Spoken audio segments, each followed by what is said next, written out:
ألم تر إلى الذين قيل لهم كفوا أيديكم وأقيموا الصلاة وآتوا الزكاة فلما كتب عليهم القتال إذا فريق منهم يخشون الناس كخشية الله أو أشد خشية وقالوا ربنا لم كتبت علينا القتال لولا أخرتنا إلى أجل قريب قل متاع الدنيا قليل والآخرة خير لمن اتقى ولا تظلمون فتيلا أينما تكونوا يدرككم الموت ولو كنتم في بروج مشيدة وإن تصبهم حسنة يقولوا هذه من عند الله وإن تصبهم سيئة يقولوا هذه من عندك قل كل من عند الله فما لهؤلاء القوم لا يكادون يفقهون حديثا ما أصابك من حسنة فمن الله وما أصابك من سيئة فمن نفسك وأرسلناك للناس رسولا وكفى بالله شهيدا من يطع الرسول فقد أطاع الله ومن تولى فما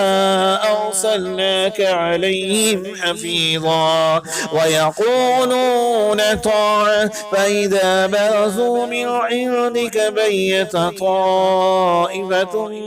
منهم غير الذي تقول والله يكتب ما يبيتون فأعرض عنهم وتوكل على الله وكفى بالله وكيلا أفلا يتدبرون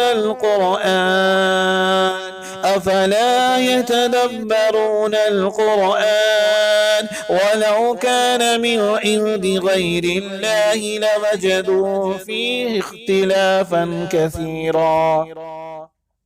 وإذا جاءهم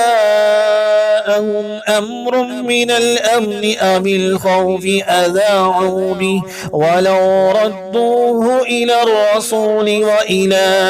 أولي الأمر منهم لعلمه الذين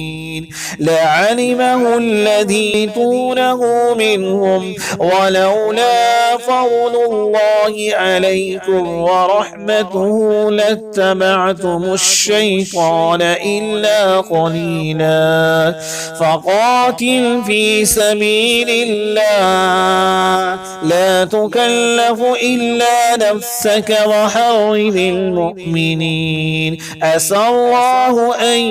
يكف بأس الذين كفروا والله أشد بأسا وأشد تنكيلا من يشفع شفاعة حسنة يكن له نصيب منها ومن يشفع شفاعة سيئة يكن له كفل منها وكان الله على كل شيء مقيتا وإذا حييتم بتحية فحيوا بأحسن منها أو ردوها إن الله كان على كل شيء حسيبا الله لا إله إلا هو ليجمعنكم